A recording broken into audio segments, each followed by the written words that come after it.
When you gain confidence in these laws of the universe, you'll be joyful no matter where you stand in relationship to anything you want.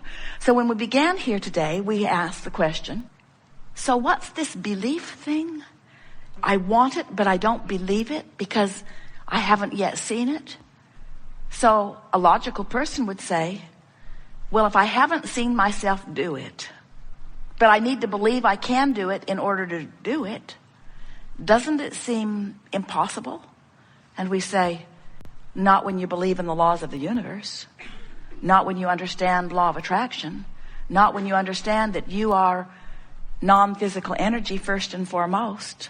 You don't have to believe that you can accomplish that specific thing. You just have to believe that you can accomplish anything.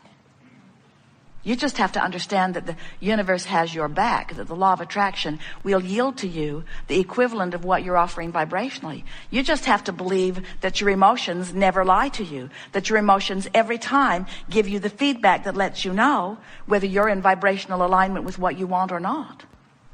So over time, we've offered many different analogies, but our favorite one so far is this. So you are source energy, and a part of you comes forth into the physical, while the larger, far and away, the larger part of you remains eternally and non-physically focused, as source always does. Source, get it? Source. Some say, Abraham, why doesn't source come forth and be physical if source thinks we should like physical so much? And we say that's like asking the electricity in your wall to come forth and be the toaster. Sometimes the toaster is happy that there's electricity coming through the wall, you see. And so it's the same thing. Source is source, and you are an extension of source out here on the leading edge. So here you are out here on the leading edge as extension of source, exposing yourself to new ideas and launching constant new rockets of desire, which the source within you embraces and becomes the vibrational equivalent of immediately.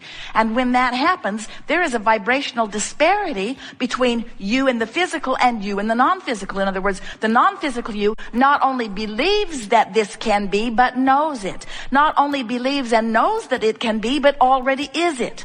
Already is it. It's already done, vibrationally speaking. When you ask, it's done.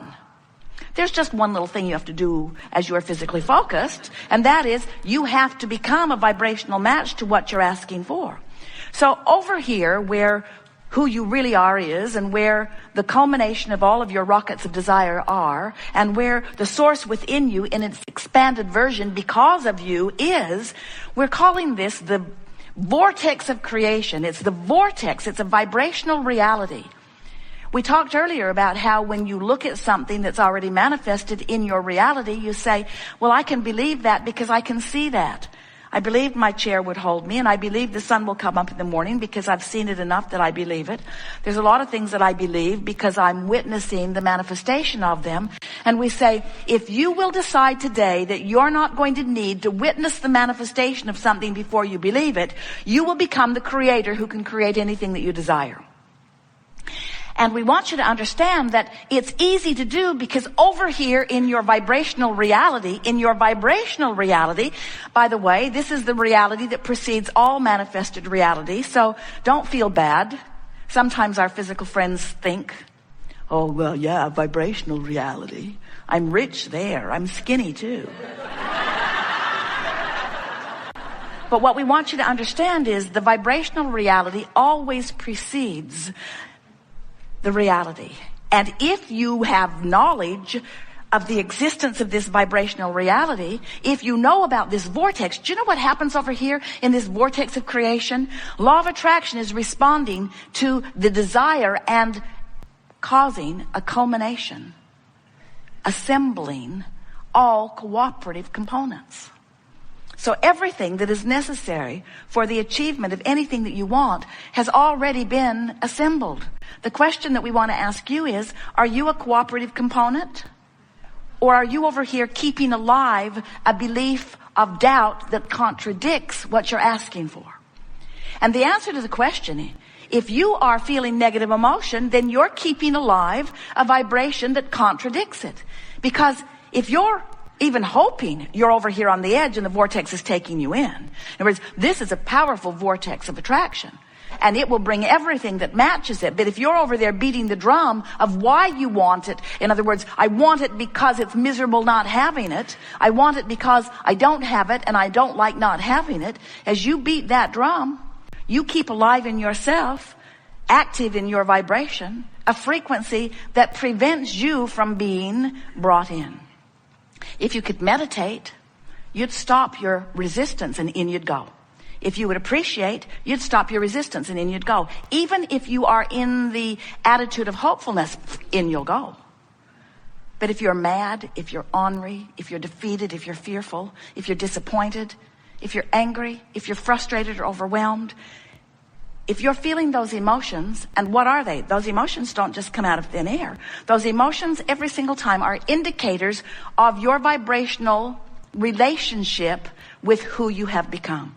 If life didn't cause you to become this more over here in the vortex, if your life hadn't caused the larger part of you to be there, you wouldn't feel bad not going. You could continue to focus upon unpleasant things. Problem with that is you were born knowing that you are worthy, and born knowing that you are good, and born knowing that life is supposed to be good for you. And when you first got here, you didn't have anything going on in your vibration that contradicted that. So you were tuned in most of the time, like the beasts of your planet are mostly in the vortex. So today, as we're talking with you about anything that's important to you, we see our greatest advantage to you to coax you into the vortex. One thing you'll notice about us and about your own inner being is that we won't come out of the vortex where you are, ever.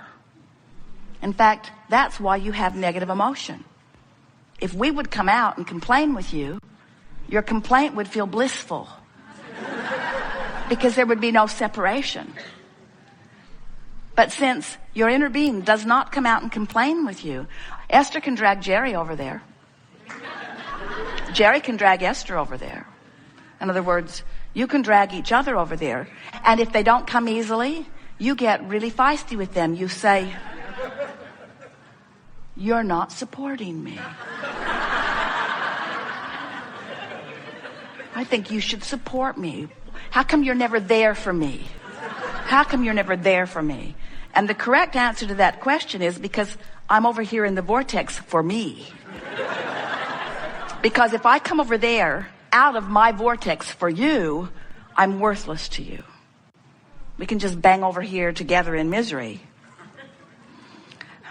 which justifies that until death do us part stuff that we, no matter how miserable we are, we'll stay together.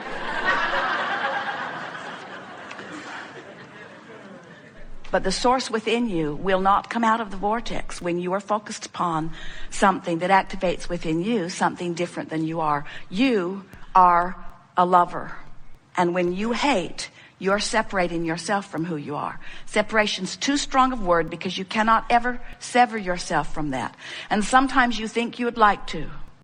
In other words, when you are really vibrating in opposition to who you are, it feels miserable. But you only have one option to close that gap. You only have one option if you want to feel better, and that is find the best feeling thought. Adjust your vibration. Adjust your vibration, which means adjust your thought, which means adjust your belief, which means adjust your vibration, which means stop the resistance. And when you stop the resistance, you will become a cooperative component. And when you're a cooperative component, you'll be drawn in just like all of the other cooperative components, and you'll live happily ever after. Until the next contrasting thing throws you out of the vortex. But no problem. Once you get out, it's no problem because you know how to get back in. And you know, also, we want you to remember that there are 3 steps to the creative process. Step 1 says, contrast will cause you to ask.